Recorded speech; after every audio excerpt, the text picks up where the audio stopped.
मुझे लगता है कि मैं जनवादी लेखक संघ इलाहाबाद के पेज से लाइव हो चुकी हूँ।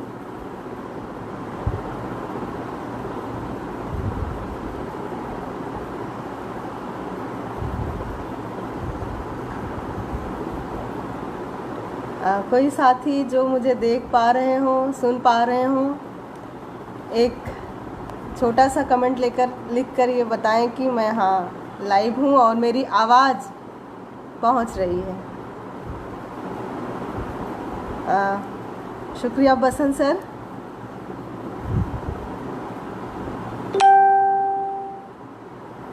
तो मैं मान के चलती हूँ कि मैं लाइव हूँ और मेरी आवाज़ आप तक पहुँच रही है। पंखा बंद कर लें, जस्ट एक मिनट।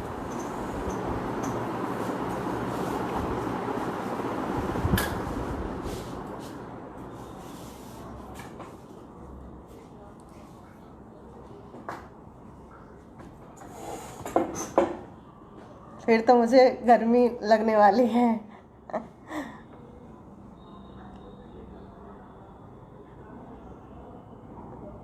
बंद कर लिया मैंने पंखा। बहुत बहुत शुक्रिया, आवाज़ पहुंच रही है।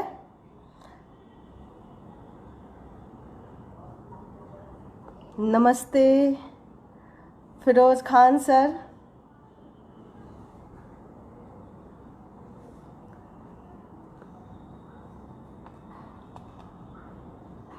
जी बिल्कुल, शुरू करते हैं।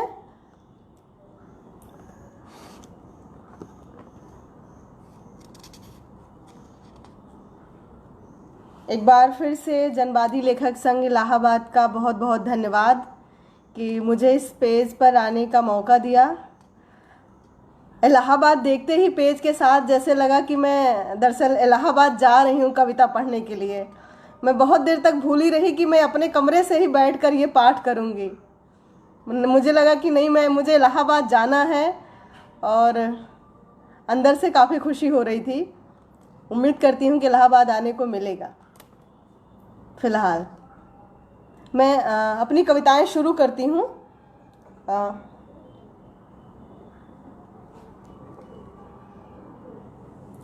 पहली कविता का शीर्षक है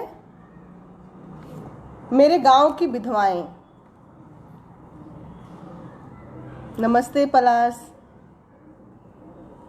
मेरे गांव की विधवाएं। उधत रंगों में लिपटी औरतें हमारे गांव की विधवाएं हैं। हमारी दादियाँ, चाचियाँ, माएँ हैं, जवान भाभियाँ, बहनें हैं। वे उजाड़ के रंगों को ओढ़ अंधेरे में सिसकियाँ भर रही हैं। ज्ञान की खोज में जब पोते पोतियाँ कहीं दूर जा रहे होते हैं तो विधवा दादियाँ दूर से ही अपना आशीष हवा में छोड़ देती हैं। विधवाएं टूटी हुई बाल्टियां हैं जिसमें सगुन का जल नहीं भरा जाता। विधवाएं टूटी हुई बाल्टियां हैं जिसमें सगुन का जल नहीं भरा जाता। विधवा हुई माएँ बेटियों के ब्याह में अपने आंचल से उनका सर नहीं ढकती, बस हारी आँखों से निहारती रहती हैं। मन ही मन क्षमा मांग लेती हैं माएँ विदा लेती बेटियों से और खो जाती हैं अपने ही जंगलों में। शुभ कार्यों से बेदखल ये विधवाएं मंगलाचार को रुदन के राग में गाती हैं। हमारे गांव की विधवाएं और बिल्लियां एक जैसी हैं। हमारे गांव की विधवाएं और बिल्लियां एक जैसी हैं। बहुवर्णी स्त्रियां कब बनी विधवाएं, बिल्लियों में किसने भरे ये रंग। न विधवाएं जान पाती हैं न बिल्लियां। बहुवर्णी स्त्रियां कब बनी विधवाएं, बिल्लियों में किसने भरे ये रंग। न विधवाएं जान पाती हैं न ही बिल्लियां।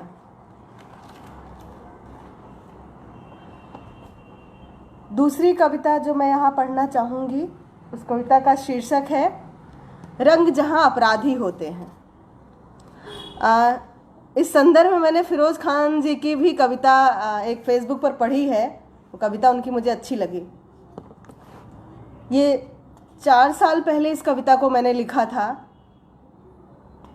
मैं आपके सामने ये कविता पढ़ रही हूँ। रंग जहाँ अपराधी होते हैं।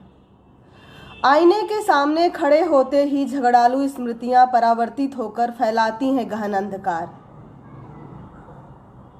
आईने के सामने खड़े होते ही झगड़ालू स्मृतियां परावर्तित होकर फैलाती हैं गहन अंधकार।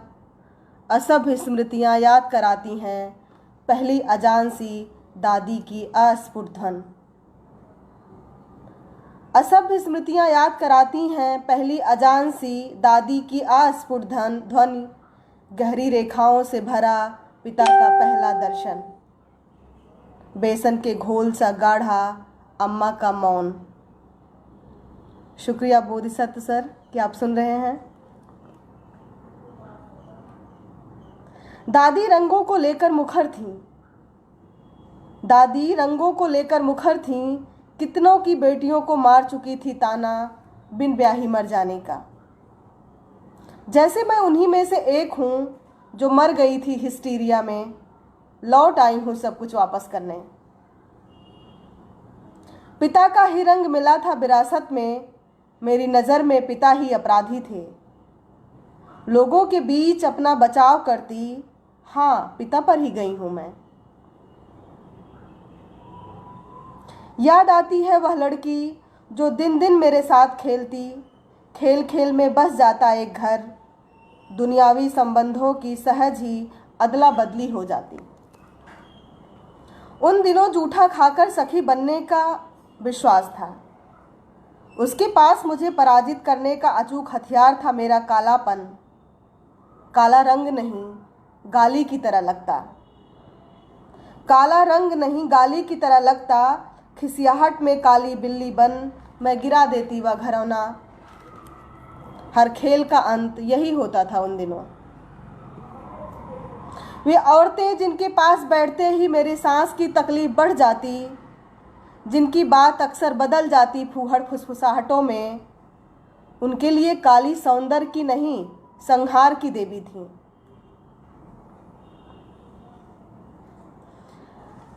जिसकी शक्ल मुझसे मिलती थी, उनके लिए काली सौंदर्य की नहीं संहार की देवी थी। जिसकी शक्ल मुझसे मिलती थी जबकि संहार वे मेरा करती थी। मेरे मस्तिष्क में खून बड़ी मुश्किल से चढ़ता और उतरता किसी तूफान की शक्ल में। मेरे मस्तिष्क में खून बड़ी मुश्किल से चढ़ता और उतरता किसी तूफान की शक्ल में।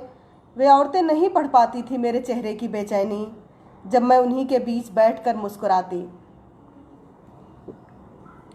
वे हर समय व्यस्त दिखती जैसे किसी खरीद फरोख्त में।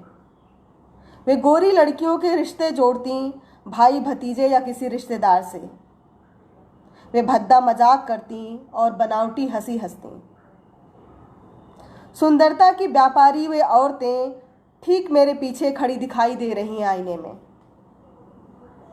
आईने के सामने उड़ रही हैं नई पुरानी कई तस्वीरें।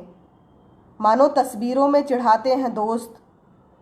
मैं कितनी ईर्ष्यालु हो रही हूँ। मेरा अपना प्रेमी चिढ़ाता है। मैं कितनी हिंसक हो रही हूँ। मेरी उपस्थिति के बाहर भी तस्वीरें गवाही देंगी कालेपन की। इसलिए मैं कुतर रही हूँ सभी तस्वीरों से अपना चेहरा। कम उम्र में अधिक पराजय दर्ज है मेरे नाम। जाने कब से भर रहा है मुझ में पराजय का यह भाव। कम उम्र में अधिक पराजय दर्ज है मेरे नाम। जाने कब से भर रहा है मुझ में पराजय का यह भाव। एक दूसरा चेहरा उभरता है, बहुत पास से कहता है, लंबी सांस लो, ये लो पानी पियो, क्या देखती रहती हो आईने में। मैंने कहा, शुक्रिया दीदी। ये कविता यहीं समाप्त होती है। तीसरी कविता मैं जो पढ़ रही हूँ, दरअसल मैं यहाँ उन कविताओं को अपनी उन कविताओं को पढ़ रही हूँ जिन कविताओं को मैंने ना के बराबर पढ़ा है। उनकी शामें। पिताओं के मर जाने के बाद माँओं की शामें लंबी और उदास हो जाती हैं।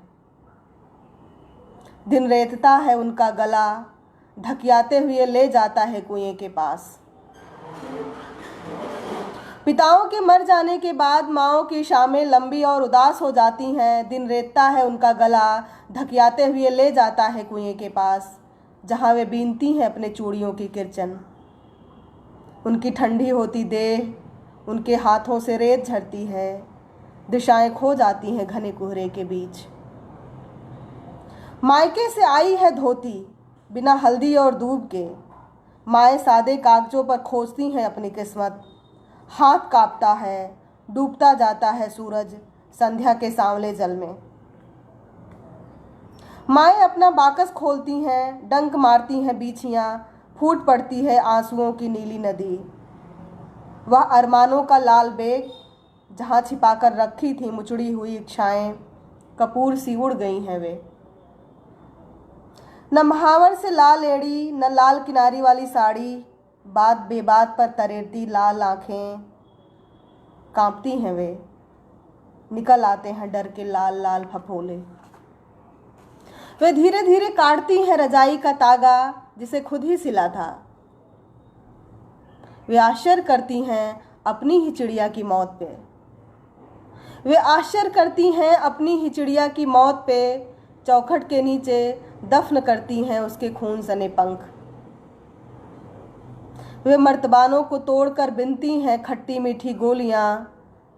वे बेटों की पुरानी तस्वीरों से पोंछती हैं धूल। वे मर्तबानों को तोड़कर बीनती हैं खट्टी मीठी गोलियां। वे बेटों की पुरानी तस्वीरों से पोंछती हैं धूल। सूखे घावों से एक परत उतारती हैं, झांकते हैं भीतर के सल्द घाव। वे फिर से डरती हैं, घाव पर लपेट लेती हैं पट्टियाँ। वे फिर से डरती हैं, घाव पर लपेट लेती हैं पट्टियाँ। चाहने पर न रात होती है न दिन कटता है। चाहने पर न रात होती है न दिन कटता है, जैसे उनके ही हाथों से छूट गया उनका घड़ा। यह जीवन की गोधूली बेला है और वे बिखर गई हैं फूटे घड़े की तरह। यह जीवन की गोधूली बेला है और वे बिखर गई हैं फूटे घड़े की तरह। शाम को जब माएँ अकेले में बैठती हैं तो अपने नसीब को कोसते, कोह को धिक्कारते पिताओं को खूब गालियाँ देती हैं। शाम को जब माएँ अकेले में बैठती हैं तो अपने नसीब को कोसते, कोह को धिक्कारते पिताओं को खूब गालियाँ देती हैं। बहुत शुक्रिया सर।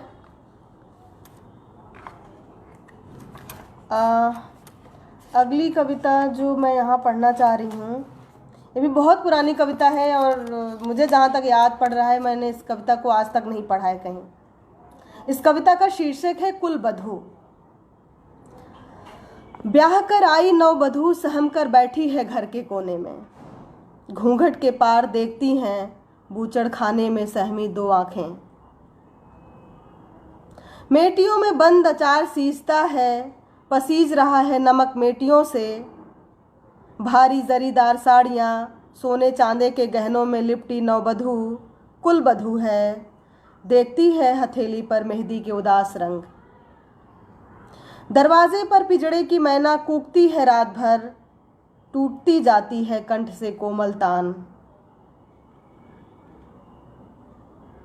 कुलबधू आंखें बंद किए बैठी रहती है घर के कोने में। बस ले जाई जाती है, ले आई जाती है। यह मुँह दिखाई की रस्म है। यह मुँह दिखाई की रस्म है कि जग हंसाई की बंद आँखों से परिचय की गांठ भला कैसे लगती है। यह मुँह दिखाई की रस्म है कि जग हंसाई की बंद आँखों से परिचय की गांठ भला कैसे लगती है। चलनी के पानी से कौन सा घड़ा भरता है। आँखों में बनते हैं कई कई दृश्य, बिगड़ते हैं। आँखों में अपना ही विकृत चित्र भरता है। पहली बरसात की विषैली इच्छाएं बरसती हैं आशीर्वादों में। लड़कियां खुश हो रही हैं कुलबधू का लाल जोड़ा, गहने मेहंदी महावर देख। मन ही मन लाग जाती हैं धरती का अंतिम छोर। लड़कियां खुश हो रही हैं कुलबधू का लाल जोड़ा, गहने मेहंदी महावर देख।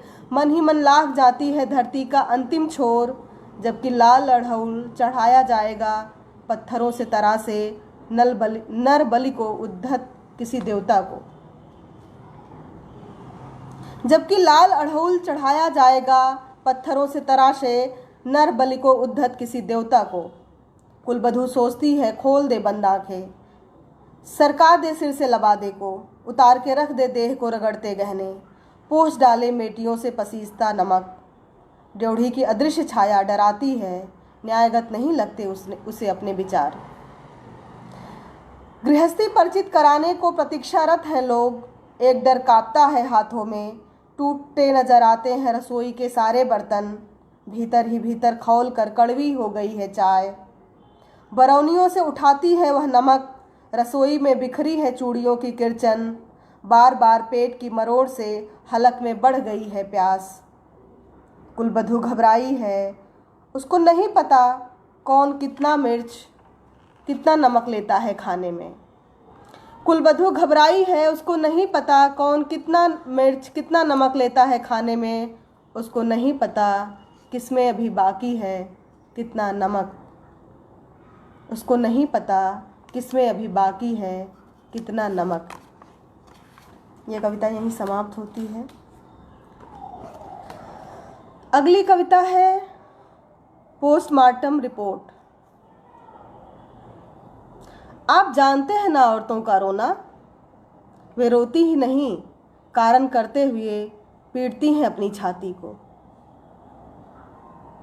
वे रोती नहीं कारण करते हुए पीटती हैं अपनी छाती को, जहां जमा है सदियों की गर्द। अभी अभी जहां मैं खड़ी हूं, एक औरत कारण कर रही है अपनी बेटी के लिए, जो सिल्ली जैसी लिटाई गई है दरवाजे पर, जिसको घेर सुबक रही हैं गांव भर की औरतें। बच्चे खड़े हैं, उनके लिए अबूझ है यह रोना, और किसी का इस तरह मर जाना भी। यह पुलिस जो अलग अलग कोड़ों से दर्ज कर रही है बयान लोगों के, औरतों की आंखों में गल रहा है नमक का पहाड़, उसे नहीं दर्ज करती। नहीं दर्ज कर रही है कि उसकी बेटी को खाने में भात बहुत पसंद था। एक कूड़ा भात पर वह दिन भर फिरा करती अपने ढोरों संग। जब वह उन्हीं ढोरों की कसम देकर जगा रही थी अपनी बेटी को, उस पर ध्यान नहीं दिया पुलिस ने। पुलिस ने उन सिसकियों को दर्ज किया कि नहीं, जिसके बीच बीच में वह अपनी भूख से जंग करती, जैसे बेटी के साथ उसकी भी अर्थी निकलेगी। उसकी बेटी के फ्राक का रंग कैसा था कहा नहीं जा सकता। ऐसा लगता है उसने फ्राक की फित्ती को मुंह से चबाया है। पुलिस ने समय के साथ फीके पड़े रंग और फित्ती चबाने की घटना को नहीं दर्ज किया बयान में। जब पुलिस की रिपोर्ट आई तो उसमें फ्राक का सही सही रंग नहीं था, न उसके भात के पसंद का वाजिब कारण ही। उसके ढोरों का भी जिक्र नहीं, जिसके साथ वह दिन भर फिरा करती। बस एक लाइन में लिखा था, लड़की 4 महीने के पेट से थी।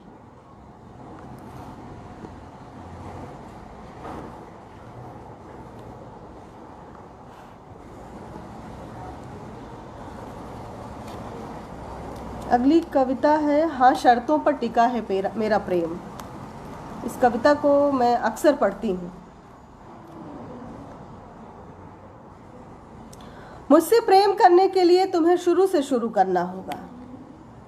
पैदा होना होगा एक स्त्री की कोख से, उसकी और तुम्हारी धड़कन धड़कनी होगी एक साथ। मुझसे प्रेम करने के लिए संभल कर चलना होगा हरी घास पर, उड़ते हुए टिड्डे को पहले उड़ने देना होगा। पेड़ों के पत्ते बहुत ज़रूरत पर ही तोड़ने होंगे कि जैसे आदिवासी लड़के तोड़ते हैं। फूलों को नोच कभी मत चढ़ाना देवताओं की मूर्तियों पर। मुझसे प्रेम करने के लिए तोड़ने होंगे नदियों के सारे बांध, एक्वेरियम की मछलियों को मुक्त कर मछुआरे के बच्चे से प्रेम करना होगा पहाड़ों पर रात्रि का विश्राम। मुझसे प्रेम करने के लिए छाना होगा मेरा टपकता हुआ छप्पर, उस पर लौकियों की बेलें चढ़ानी होंगी। मेरे लिए लगाना होगा एक पेड़, अपने भीतर भरना होगा जंगल का हरापन। मेरे लिए लगाना होगा एक पेड़, अपने भीतर भरना होगा जंगल का हरापन, और किसी को सड़क पार कराना होगा। मुझसे प्रेम करने के लिए भटकी हुई चिट्ठियों को पहुंचाना होगा उनके ठीक पते पर। मुझसे प्रेम करने के लिए भटकी हुई चिट्ठियों को पहुंचाना होगा उनके ठीक पते पर। मेरे साथ मेरे खेतों में काम करना होगा, रसोई में खड़ा रहना होगा मेरी ही तरह। बिस्तर पर तुम्हें पुरुष नहीं मेरा प्रेमी होना होगा। बिस्तर पर तुम्हें पुरुष नहीं मेरा प्रेमी होना होगा। हाँ, शर्तों पर टिका है मेरा प्रेम। हाँ, शर्तों पर टिका है मेरा प्रेम। मुझसे प्रेम करने के लिए अलग से नहीं करना होगा मुझसे प्रेम। मुझसे प्रेम करने के लिए अलग से नहीं करना होगा मुझसे प्रेम। तो ये कविता रही मेरी, जिसे मैं अपने प्रेम का मैनिफेस्टो मानती हूँ।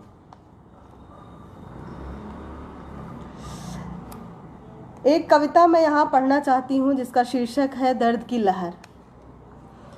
ये ऐसी कविता है जिसके विषय में हम बहुत कम बात करते हैं,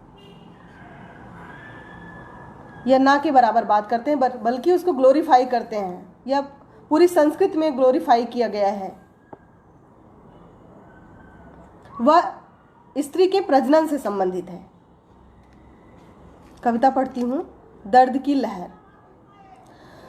दर्द की लहर दौड़ रही है देह में, आधी रात डस गई है कोई नागिन। अपना ही रक्त बन रहा है थक्का विष का, अपना ही हाथ पसारे नहीं सोचता। ऐसा आदिम अंधेरा फैला है इस कमरे में। कभी थरथराहट, कभी झुंझुनाहट, कभी सुन्न पड़ गए हैं पाँव। सांसें उखड़ गई हैं मंझों में, सांसें उलझ गई हैं मंझों में। काट ली गई हैं पतंगे, कभी बादलों की टकराहट, कभी सुरंग का बजता सन्नाटा। कानों से ठीक ठीक कुछ सुनाई नहीं देता।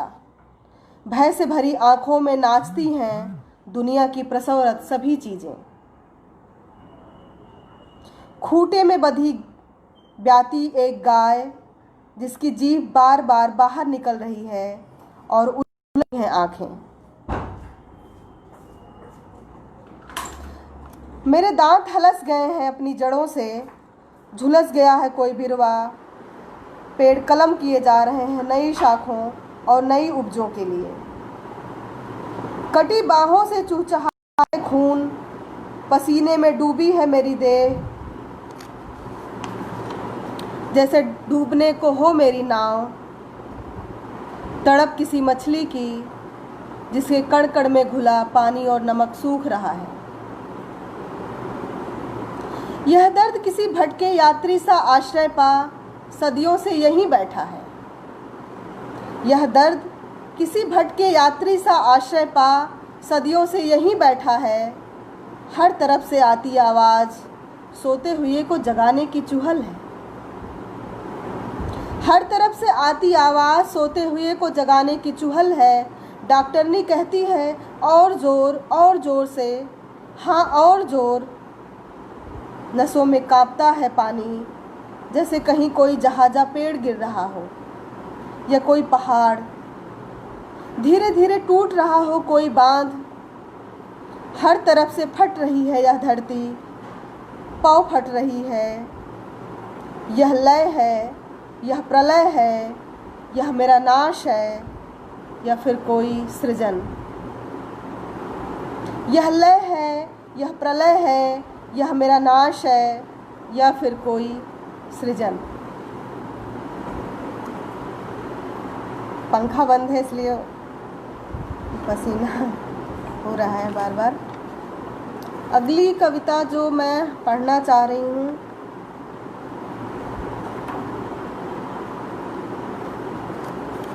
कभी नहीं रुकेगी रात। इसका शीर्षक है कभी नहीं रुकेगी रात। यह दुनिया अटी पड़ी है मेरी स्मृति में। माफिया ने कब्जा कर लिया है मेरा पुश्तैनी मकान। बर्तन भाड़े, कूची बढ़नी, मेरी रसोई का साजो सामान सब फेंक दिया है कूड़ा घर में। जहाँ सिसक रही हैं भाषाएं। वो फुकनी जो मेरे और आग के बीच अनुबंध थी, जो बांधती थी वायु को एक लय में जिसमें बजते थे अलग अलग राग, जो मेरे बच्चों की भूख को आग के कान में प्रार्थना की तरह पड़ती थी, और आग सुलझी हुई सहेली सी बतियाती थी दोनों जून। वो चिमटा, वो सड़सी अपनी खटपट से भीतर के सन्नाटे को तोड़ता कुछ कुछ सिखाता रहा अम्मा की तरह, अपना हाथ जलाकर। मेरे हाथों में नहीं पड़ने दिए फफोले, उसने भी सीता सा निष्कासन सहा है कविता में। जैसे अपने ही पट्टे पर बसने नहीं देता गांव का दबंग, मुकदमा लड़ते लड़ते पुरखिनों की बीत जाती है उम्र, एक फैसला पन्ने के इंतजार में। हर चीज में बिश्वेल की तरह ऐसे फैल गए हो तुम और तुम्हारा या भोंपू वाला स्वर, जैसे सभ्यताएं विकसित हुई हों अकेले तुम्हारी ही जंघाओं के रगेत से, जबकि तुम निर्माता कम विध्वंसक अधिक थे। गुलाब कितना भी जोर से चिल्लाए अपना महत्व, अंगुलियों पर गिनाए अपनी उपयोगिता, मधुमक्खियाँ अच्छी तरह जानती हैं रजनीगंधा और बेला, चमेली और कचनार, लिली, जूही और चंपा का दाय, और उनका भी जो जंगली कह दर्ज नहीं किए गए। मैं वक्त पर साफ कर लूँगी अपने पाँव की धूल, कांटे गहरे धसेंगे या टूट जाएंगे, दर्द जैसा भी होगा नदी के मुहाने पर ज़रूर आएगी रात। मैं कोई मछली बनूंगी फिर तैर जाऊंगी, तुम आसमान हो तो रहो आसमान, ओले और पत्थरों की शक्ल में मत बरसो हरी फसलों पर। संभालो खूनी पंजे सरीखे अपने पाँव, हमारे सपनों की पीठ को किसी बामन की तरह मत नापो। किसी सूरज के चमकने से कभी नहीं रुकेगी रात, किसी सूरज के चमकने से कभी नहीं रुकेगी रात। कुछ कविताएं और पढ़ देती हूँ।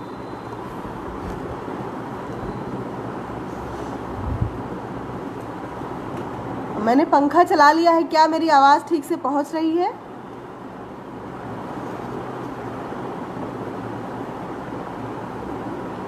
अगली कविता का शीर्षक है जलदस्यु। एक दूसरे के साथ तैराकी के लिए हम उतर गए थे खारे से खारे जल में। हमें जल का अवगाहन प्रिय था जलदस्यु।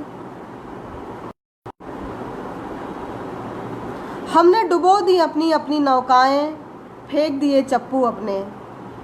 हमने एक दूसरे की पीठ पर तैराकी सीखी। बिंदु, श्वेत बिंदु और देह का वह अमर कण, हमने सभी को प्रणम्य मानकर एक दूसरे को अधिक कामुक किया। वे सभी बूंदे और तुम्हारा प्रेम जलदस्यु मेरे ललाट पर चमक रहा है। जलसी शीतल किरण फूट रही है मेरी आंखों से, और तृप्ति से प्रफुल्लित मेरी यह देह देखो। एक दूसरे का जल चुराते और चखते हुए हमने जल के बीज बोए, अब उस जल के अखुए उगे हैं। देखो तो कैसे कैसे तरंगित हो रहे हैं। जल की सम्मिलित धारा में न अहम था न इदम, फिर भी था जल का अलग अलग स्वाद। दूर तक इस उत्ताल तरंग में हमारा ही तो जल है जलदस्यु। वही एक जल,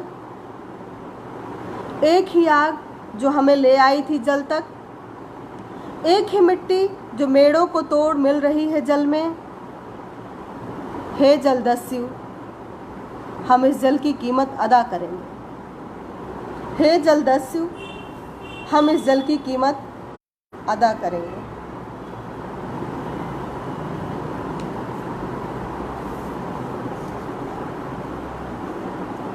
एक कविता है, तुम्हारी कठोर प्रत्यंचा और मेरी हिरणी का दिल। तुम्हारी अर्धरात्र की बातें मेरे उदास बिस्तर को सुर्ख कर गई हैं। तुम्हारी अर्धरात्र की बातें मेरे उदास बिस्तर को सुर्ख कर गई हैं, अतृप्त कविता को जन्म देती है। मेरी स्त्री को सिर्फ कविता ही नहीं, तृप्ति भी चाहिए। तुम्हारी कठोर सांसें, मेरा मछली का कलेजा, जिसे पिघलाते हैं तुम्हारे मर्दाने ख्याल। अपनी तृप्ति के लिए मैं उत्तेजना में भी लड़ती हूँ तुमसे। मेरे घर में लागू होंगे नियम मेरे। अर्धरात्र जो अतृप्त स्त्री को बुलाते हो तो पूरा बुलाना, आते हो तो आना पूरा। मन मन से ईद मनाएगा, देह देह से होली खेलेगी। इस स्त्री की अर्धरात्र की उत्तेजना से पराजित तो नहीं होगा ना तुम्हारा सदियों बूढ़ा अहम। यदि क्षण के लिए भुला सको अहम अपना, तभी छू पाओगे मेरी हिरणी का चरम, जहाँ से फूटते हैं बहुमुखी झरने। अर्धरात में आओ तो बिना आईना देखे आना। एक मंत्र सिखाऊंगी, तुम्हें समुद्र बनाऊंगी, मैं नाव बन जाऊंगी। उत्तेजना से कभी चिलकते हैं तुम्हारे सीने। नदी की तेज धारा बहती है क्या देह के किसी अंग में। स्त्री उत्तेजना में नदी होती जाती है। मेरी और अपनी उत्तेजना में फर्क देखो। तुम उत्तेजित हुए, धूल उड़ाए, राख बरसाए। तुम उत्तेजित हुए, धूल उड़ाए, राख बरसाए। मेरी उत्तेजना ने रचा है भुवनत्रय।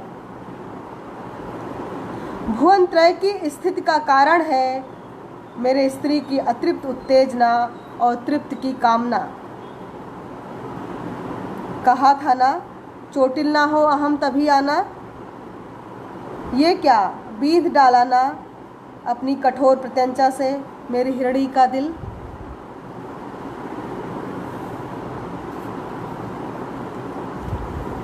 मुझे लगता है कि मैंने बहुत कविताएं पढ़ दी हैं।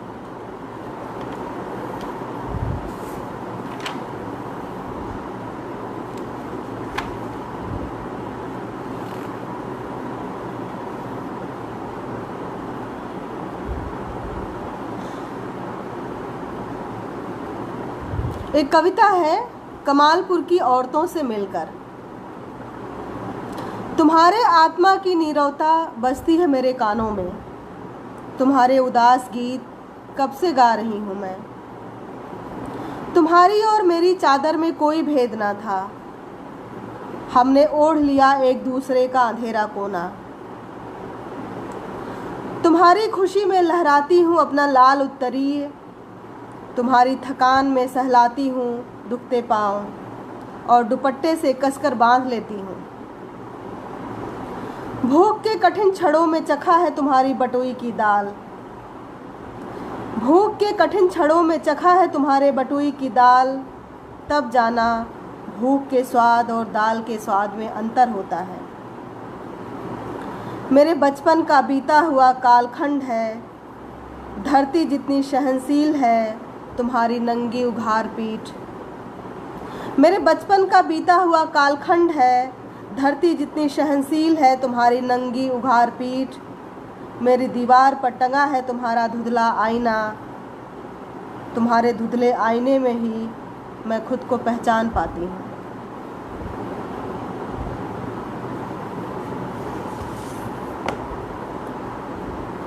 अभी हमारे पास 10 मिनट का समय है, तो मैं कुछ कविताएं और पढ़ देती हूँ, लेकिन मुझे लगता है कि इतनी कविताएं बहुत हैं।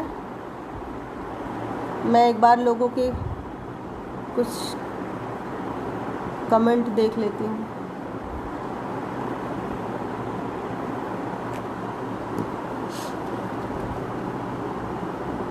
अगली कविता का शीर्षक है मुकम्मल कैद खाना। कैद खाने की तरह खुलता है एक घर, बंद होता है कैद खाने की तरह। कैद खाने की तरह खुलता है एक घर, बंद होता है कैद खाने की तरह।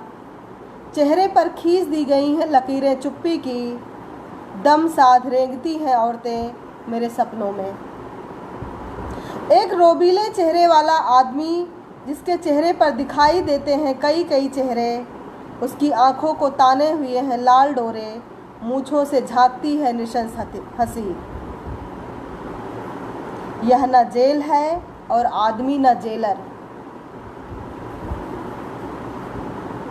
यह न जेल है और आदमी न जेलर, फिर भी यह मुकम्मल कैद खाना है। जाने कहाँ कहाँ से लाकर यहाँ कैद की गई हैं औरतें। एक दूसरे की झुकी हुई पीठ का रक्त साफ करती, मलहम मलती औरतें छज्जों से चिपकी हैं छिपकलियों सरीखी।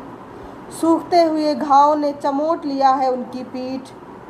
वे लटकी हैं पंखे की कमानी पर, जैसे कुएं की घिर्रियों पर बाल्टियां लटकती हैं। वे लटकी हैं पंखे की कमानी पर, जैसे कुएं की घिर्रियों पर बाल्टियां लटकती हैं। उनकी सांसों की बदबू से ठस हो गई है हवा। मैं खोज रही हूँ कैद खाने की चाबियाँ, धरती आसमान को उलटकर लगाती हूँ गोता नदियों में, जबकि चाबियाँ खुद ही छुपा आई थी। जबकि चाबियाँ खुद ही छुपा आई थी अपनी पहुँच से बहुत दूर।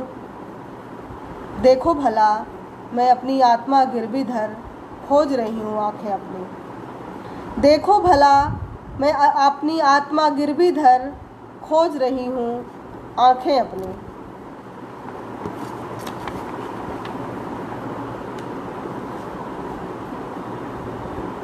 एक कविता है बेचैन आत्माएं। मैं पानी पी लेती हूँ थोड़ा सा।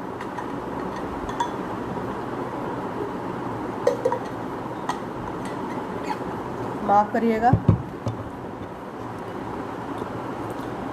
बेचैन आत्माएं। दिन कई कई कोणों से फूटता है, रात बंद होती है भीतर की तरफ।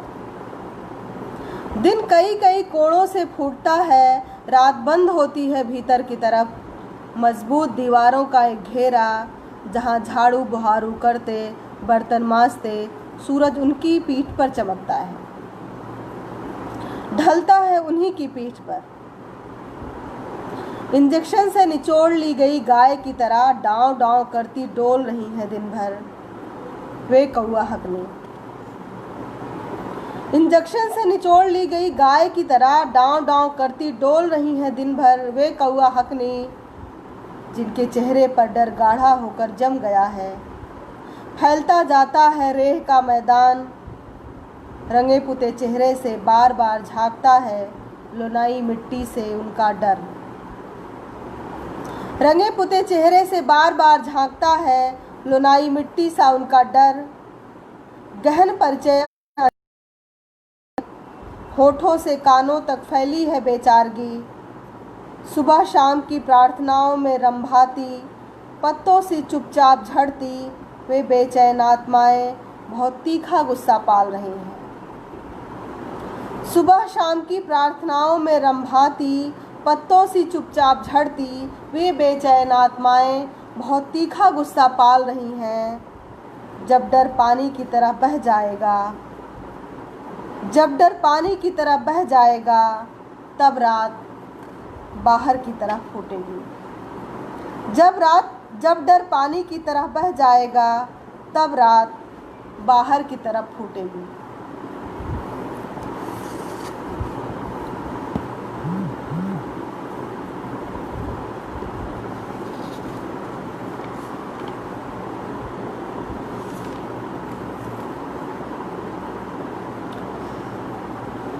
अगली कविता है अव्यक्त ईश्वर सी मुसीबतें।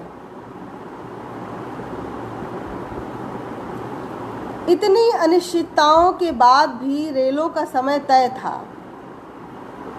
इतनी अनिश्चितताओं के बाद भी रेलों का समय तय था। कितने कितने अकाल के बाद तय था बारिश का यह मौसम।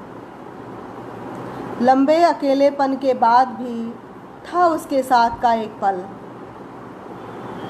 थक कर सूरज सोने जाता, तब चांद आसमान में पहरा देता।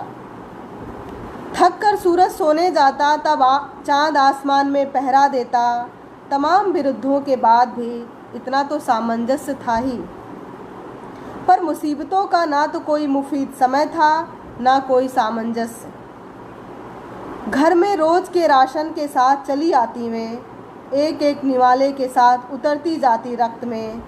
चिपकी रहती बच्चों की अठन्नियों से। वे आती और खेतों का ओझन हो जाता, वे आती और खेतों का ओझन हो जाता। रुपाई के समय वे पाँव में बिवाई सी फूट पड़ती और नाखूनों में जगह बना लेती मिट्टी की तरह। जब ढोना होता है बोझ, वे आती हैं पिता के दमे की तरह, उखड़ जाता है रहा सहा दम भी। वे उस समय आती हैं जब चुकाना होता है घर का किराया।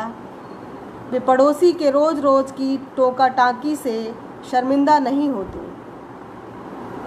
वे पड़ोसी के रोज रोज की टोका टाकी से शर्मिंदा नहीं होती, इसलिए उधार चुकता करने के वक्त ही आती हैं।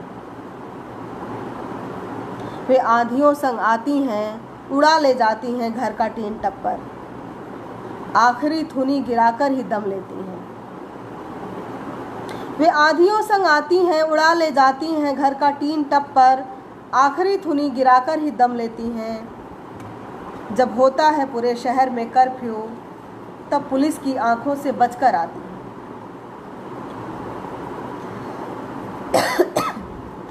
जब होता है पूरे शहर में कर्फ्यू, तब पुलिस की आंखों से बचकर आती हैं, आकर ठहर जाती हैं अनचाहे गर्भ की तरह। अव्यक्त ईश्वर सी मुसीबतें कण कण में व्याप्त हर ओर बिखरी हैं। अव्यक्त ईश्वर सी मुसीबतें कण कण में व्याप्त हर ओर बिखरी हैं।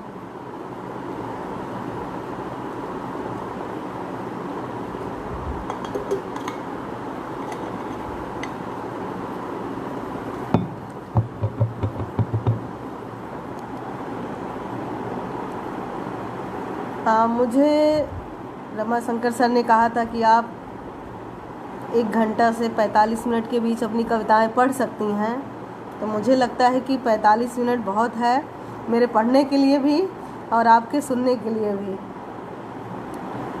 कोई कविता जो आपने पहले से मेरी सुनी हो, अगर आप चाहें तो मैं उस 1-2 अंतिम कविताओं को अब पढ़ूंगी।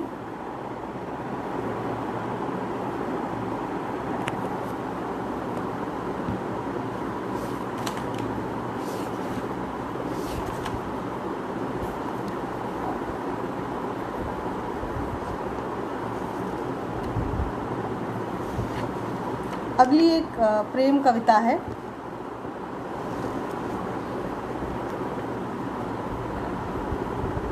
ये आखिरी कविता होगी।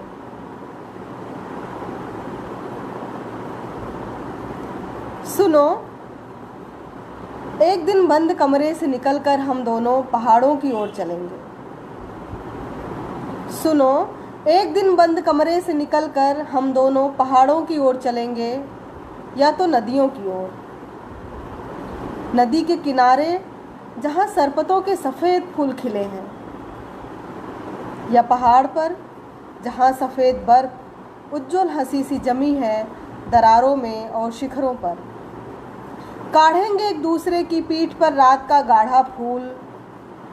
इस बार मैं नहीं, तुम मेरे बाजुओं पर रखना अपना सर।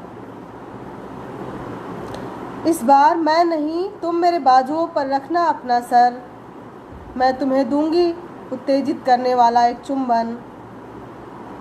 मैं तुम्हें दूंगी उत्तेजित करने वाला एक चुंबन। धीरे धीरे पहाड़ की बर्फ पिघलाकर जब लौट रहे होंगे हम, तब रेगिस्तानों तक पहुंच चुका होगा पानी। धीरे धीरे पहाड़ की बर्फ पिघलाकर जब लौट रहे होंगे हम, तब रेगिस्तानों तक पहुंच चुका होगा पानी। सुनो, इस बार की अमावस्या में हम एक दूसरे की आंखों में देर तक देखेंगे अपना चेहरा, और इस कमरे से निकलकर खेतों की ओर चलेंगे। हमें कोई नहीं देखेगा अंधेरी रात में हाथ पकड़कर दूर तक चलते हुए। मैं धान के फूलों के बीच तुम्हें चूमूंगी, झिरझिर बरसते पानी के साथ फैल जाएगा हमारा तत्व खेतों में। मैं धान के फूलों के बीच तुम्हें चूमूंगी, झिरझिर बरसते पानी के साथ फैल जाएगा हमारा तत्व खेतों में। मुझे मेरे भीतर एक आदिम स्त्री की गंध आती है। मुझे मेरे भीतर एक आदिम स्त्री की गंध आती है, मैं तुम्हें एक आदिम पुरुष की तरह पाना चाहती हूँ। फिर अगली के अगली बार हम पठारों की तरफ चलेंगे। छोटी छोटी गठीली वनस्पतियों के बीच गाएंगे कोई पुराना गीत, जिसे मेरी और तुम्हारी दादी गाती थी। खोजेंगे नष्ट होते बीजों को चींटों की बिलों में, खोजेंगे नष्ट होते बीजों को चींटों की बिलों में। मैं भी गोड़ना चाहती हूँ वहाँ की सख्त मिट्टी, मैं भी लगाना चाहती हूँ पठारी धरती पर एक पेड़। सुनो, इस बार तुम लौटो तो हम अपने प्रेम के तरीके बदल लेंगे। सुनो, इस बार तुम लौटो तो हम अपने प्रेम के तरीके बदल लेंगे। एग्जैक्ट 45 मिनट हो गया है।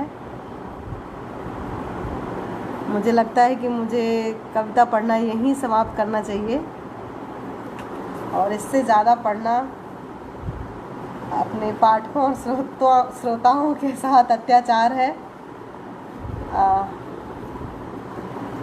आप सबका बहुत बहुत धन्यवाद, बहुत बहुत शुक्रिया कि आपने मुझे सुना। एक बार फिर से मैं जनवादी लेखक संघ इलाहाबाद को अपना धन्यवाद देती हूँ, और रमा शंकर सर को भी देती हूँ कि जिन्होंने मुझे कविता पढ़ने के लिए यहाँ आमंत्रित किया। तो बाय बाय बाय बाय।